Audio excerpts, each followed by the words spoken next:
Hello everyone. आज की इस वीडियो में हम लोग जानेंगे संस्कृत की वर्णमाला। इससे पहले हम लोग जो है जान चुके हैं संस्कृत के बारे में कि संस्कृत क्या है। साथ ही साथ ये भी जाने कि व्याकरण क्या है। व्याकरण का भी परिचय पढ़े हैं और संस्कृत का भी परिचय पढ़ चुके हैं। कोई भी भाषा है उसकी अपनी वर्णमाला होती है।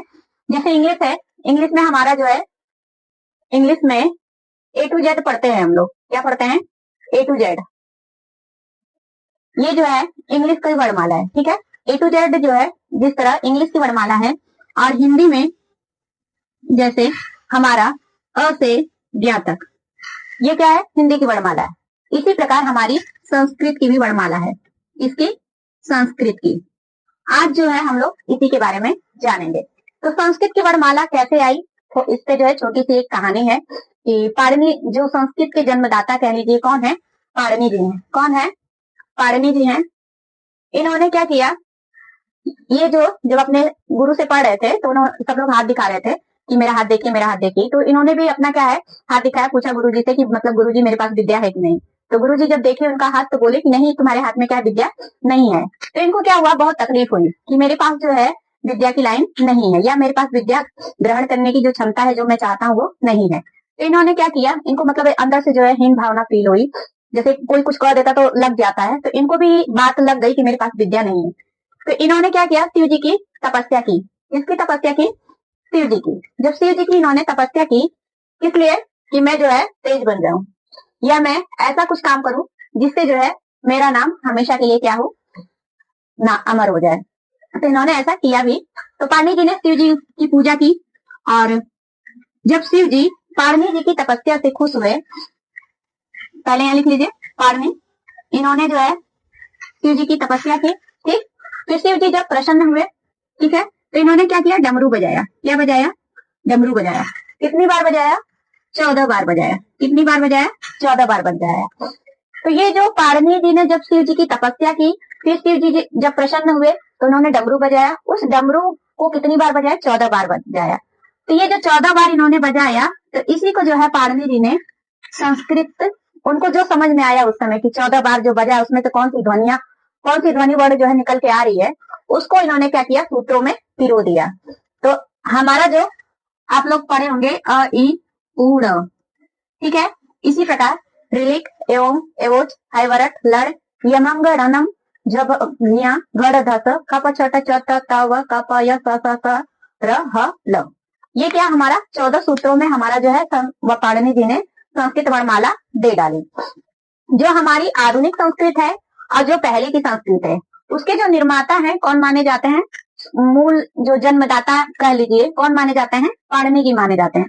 तो पाणिनि जी ने संस्कृत वर्णमाला को कितने सूत्रों में बांटा है? 14 सूत्रों में बांटा है। क्यों 14 सूत्रों में बांटा है? क्योंकि जब शिव जी ने 14 बार डमरू बजाया तो 14 बार उनको जो ध्वनियां सुनाई दी, वही क्या है, हमारा संस्कृत का वर्णमाला बन गया। और पाणिनि जी ने उसी 14 बार के डमरू से जो ध्वनि उनको समझ में आई, उनको जो इन्होंने 14 सूत्रों में जो है वर्णमाला दी, और इसी वर्णमाला के आधार पे पूरा जो संस्कृत जगत है उसके जितने भी नियम कानून है सब क्या है, अप्लाई हो गए, यानी बन गए। तो कौन कौन से वो सूत्र हैं? 14 सूत्र। चलिए इसके बारे में जानते हैं। तो ये छोटी सी कहानी थी कि संस्कृत की जो वर्णमाला है उसकी रचना कहाँ से हुई? पाणिनि जी के द्वारा हुई। क्यों हुई? क्योंकि पाणिनि जी जब दुखी हो गए कि मेरे पास विद्या नहीं है, तो उन्होंने शिव जी की पूजा की, और शिव जी की तपस्या जब की तो शिव जी उनसे प्रसन्न हुए, और उन्होंने जो है तपस्या से खुश होकर 14 बार डमरू बजाया। और उन 14 डमरू को जब बार बजाया तो उसमें जो है पाणिनि जी को पहली ध्वनि क्या सुनाई दी? आयुड़। क्या सुनाई दी? आयुड़। अब आपको इसको यदि याद करना है तो आप एक एक वर्ड करके भी याद कर सकते हैं, या एक साथ बोल के भी याद कर सकते हैं। देखिए, जब तक आप लोग प्रयास नहीं करेंगे, याद नहीं करेंगे, तब तक आप लोगों को याद होने वाला नहीं, और संस्कृत ऐसे ही कठिन लगेगी। संस्कृत को सरल बनाना है तो उसको याद करना पड़ेगा, उसको समझना पड़ेगा। अब जैसे इंग्लिश का वर्ड होता है, कोई भी है, इंपॉर्टेंट है, चाहे कॉन्ग्रेचुलेशन है, सब बड़ा बड़ा है स्पेलिंग, लेकिन हम याद कर लेते हैं। कैसे याद कर लेते? उसको रटते हैं तभी ना। क्या बार पढ़ते हैं? 2 बार पढ़ते हैं, 4 बार पढ़ते हैं, 10 बार पढ़ते हैं, यहाँ तक कि हम लिख के भी देखते हैं, तब जाके वो स्पेलिंग हमें याद होती है।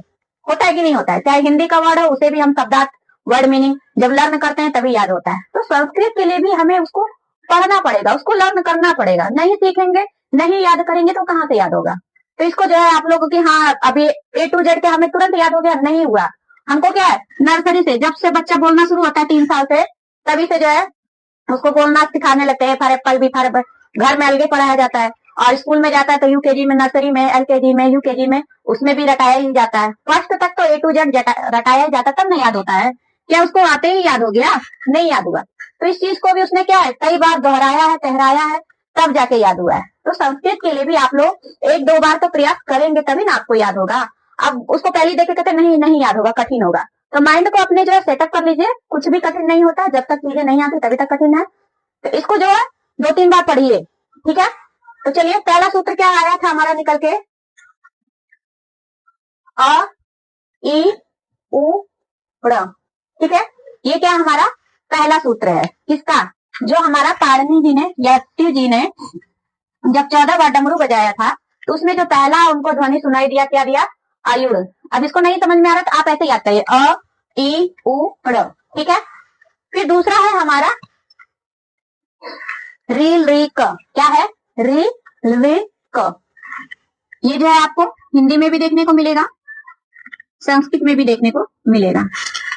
अयुड़ रिलिक, शॉर्टकट में एक साथ यदि बोलेंगे, आपको जैसे याद हो रहा है वैसे याद करिएगा। यदि एक साथ बोलने पे आसान लग रहा है तो वैसे याद करिए, और एक साथ नहीं बोल पा रहे हैं तो उसके अलग अलग वर्ड को याद करिए, जैसे री री क। दूसरा सूत्र क्या हो गया? री री क, ठीक है। अब तीसरा है हमारा सूत्र, क्या है? एवोंग, क्या है? एवोंग, ए ओ अंगा, ठीक है। इसको एक साथ बोलेंगे तो एवोंग हो गया, ठीक। अब एवोंग ऐसे नहीं याद हो रहा है तो ए ओ अंगा। तीसरा सूत्र क्या है हमारा? ए ओ अंगा, ठीक है। इसी प्रकार अब चौथा सूत्र हमारा आता है। चौथा सूत्र क्या था? आई उड़ा रिलिक एवं एवोच, क्या है? एवोच है, ए ओ च। अब इसको एक साथ बोल रहे तो एवोच बोल देते हैं, ठीक है। आपको ऐसे नहीं याद हो रहा है एवोच करके तो अ औ च ऐसे भी याद कर सकते हैं, अ औ च। 4-5 बार आप रिपीट करेंगे तो आपको याद हो जाएगा। जैसे हम सारे सब्जेक्ट याद करते हैं, इसको भी हमें याद करना ही पड़ेगा। और संस्कृत वर्णमाला जब हम याद कर लेते हैं, उसको समझ लेते हैं, तब इसी वर्णों के आधार पे ही पूरा संस्कृत का जो है नियम कानून बना हुआ है, चाहे धातु का हो, चाहे उपसर्ग का हो, चाहे प्रत्यय हो, चाहे समास हो, चाहे संधि हो। तो इसको हर हाल में हमें लर्न करना ही है। तो एक बार नहीं याद हो रहा, 4-5 बार रिपीट करिए, 4-5 बार लिख कर देखिए, याद हो जाएगा। कोई कठिन चीज नहीं है, इतनी भी कठिन नहीं है कि हम बोल नहीं पा रहे हैं, लिख नहीं पा रहे हैं, समझ नहीं पा रहे हैं। पहले एक एक वर्ड को देख लीजिए क्या है, फिर उसको एक साथ बोल के देखिए।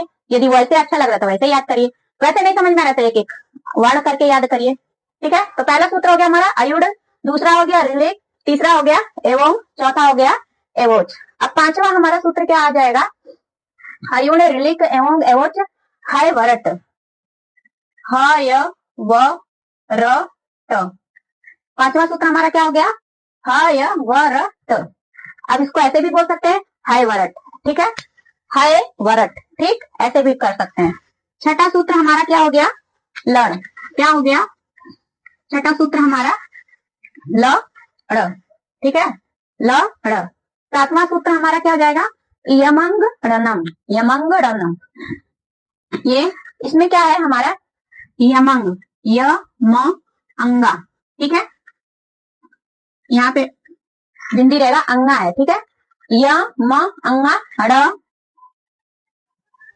न म, यमंग रणम, यमंग रणम। ऐसे भी कर सकते हैं, तोड़ के याद कर सकते हैं, या वैसे य म अंगा ड़ न म। पहला हमारा सूत्र क्या है? अयुड़, दूसरा है रिलिक, तीसरा है एवं, चौथा है सूत्र हमारा एवोच, पांचवा है हाइवरट, और छठा है हमारा लड़, सातवां है यमंग रणम, और आठवां है हमारा झ, और नवा है हमारा घड़ ध स। 10वां सूत्र हमारा हो जाएगा ज ब ग ड़ द स, जबगढ़ 10, जबगढ़ 10, ऐसे भी बोल सकते हैं।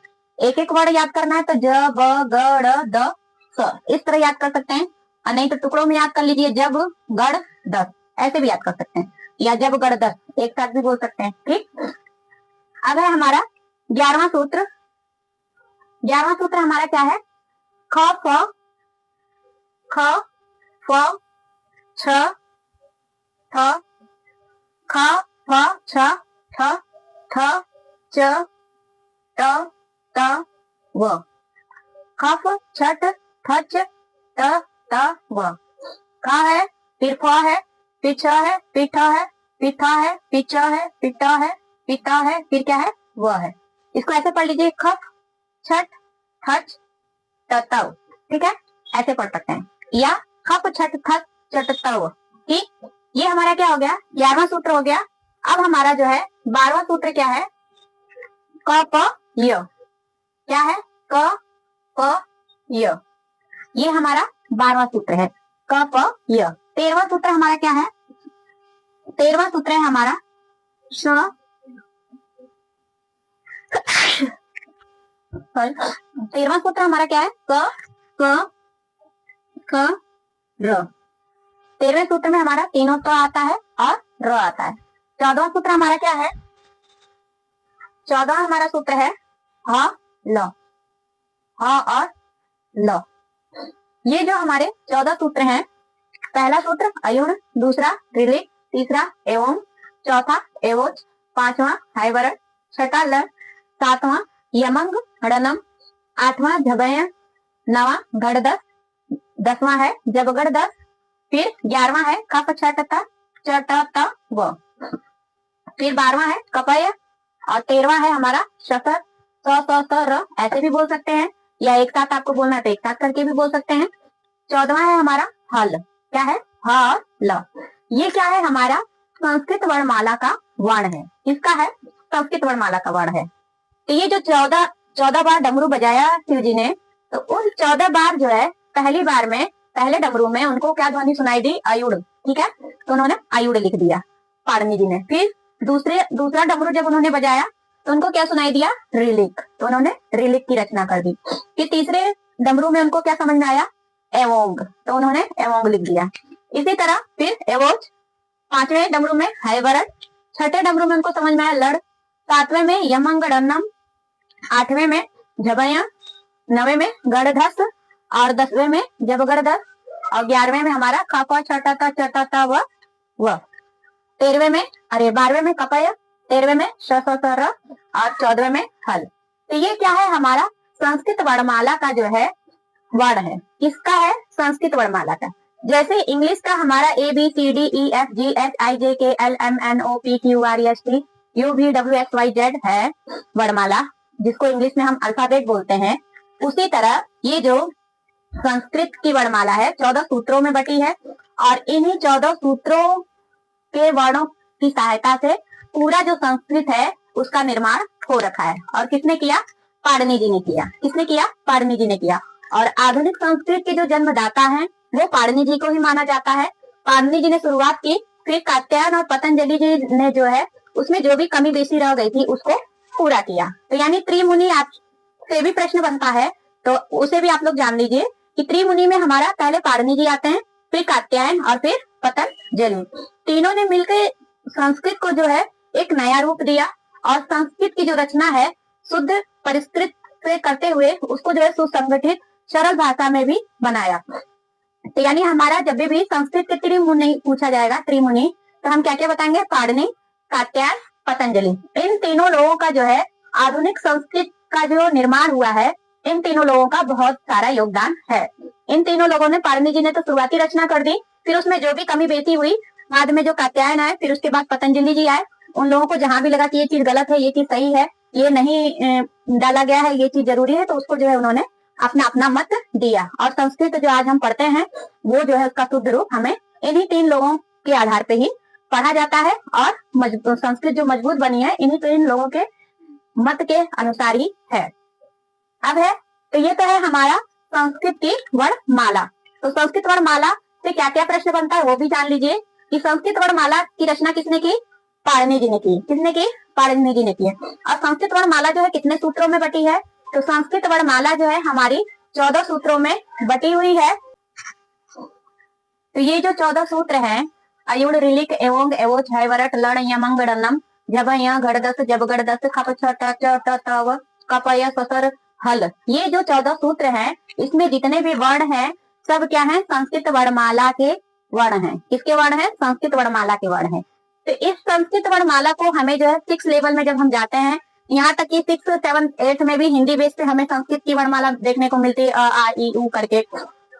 लेकिन इसका असली रूप हमें कब मिलता है देखने को? 9th और 10th में मिलता है। तो जब 9th और 10th में मिलता है तो संस्कृत की वर्णमाला हमारे लिए नई हो जाती है कि पहले जो अ आ करके पढ़ रहे थे, अब ये अयुण कहाँ से आ गया। तो इससे क्या है, हमें क्या है, संस्कृत कठिन लगने लगती है, इसकी वर्णमाला ही हमें फिर नहीं याद होती है। तो इसकी वर्णमाला को भी यदि हम बचपन से पढ़ते तो शायद संस्कृत भी हमारे लिए आसान हो जाती। ठीक है, कठिन है तो बाद में रखा गया है, तो ठीक है, चलिए उसको याद कर लीजिए। अयुण, रीक, एवं, एवोच, हैवरट, लड़, यमंगड़नम, झवैया, घड़दस, घड़दस, जबगड़दस, खप, छट, चट, तावा, कपया, ससर, हल, ल। तो मैं चाहती हूँ कि जिस तरह मैं फटाफट बोल रही हूँ, तो मैं भी एक बार में नहीं पढ़ना सीख गई हूँ, प्रैक्टिस की हूँ। कई बार काम करते हुए वक्त भी बोला गया, वैसे भी बोला गया, तब जाके याद होता है। तो जब इसको आप लोग 4-5 बार याद करेंगे, पढ़ेंगे, तब जो है याद। ये जो हमारा अयुण का ड़ है और ऋलिक का क है और एवं का अंगा है, जो ये ग्रीन से अंडरलाइन की हूँ गोला बना के राउंड शेप में, तो ये जो है संस्कृत में क्या कहलाते हैं? इत संज्ञक वर्ण कहलाते हैं। क्या कहलाते हैं? इत संज्ञक वर्ण कहलाते हैं। तो संस्कृत में इन वर्णों को क्या कहा जाता है? इत संज्ञक वर्ण कहा जाता है। जैसे संस्कृत वर्णमाला 14 सूत्रों में बटा है, वैसे इसके 14 इत संज्ञक वर्ण भी हैं। और साथ ही साथ इसकी जो संस्कृत वर्णमाला है, उसके जो जन्मदाता है कौन है? पाणिनि जी हैं। ये जो है हमारा आज क्लियर हो गया। तो मिलते हैं अगली वीडियो में, तब तक के लिए आप लोग स्माइल करिए, लाइफ में आगे बढ़िए।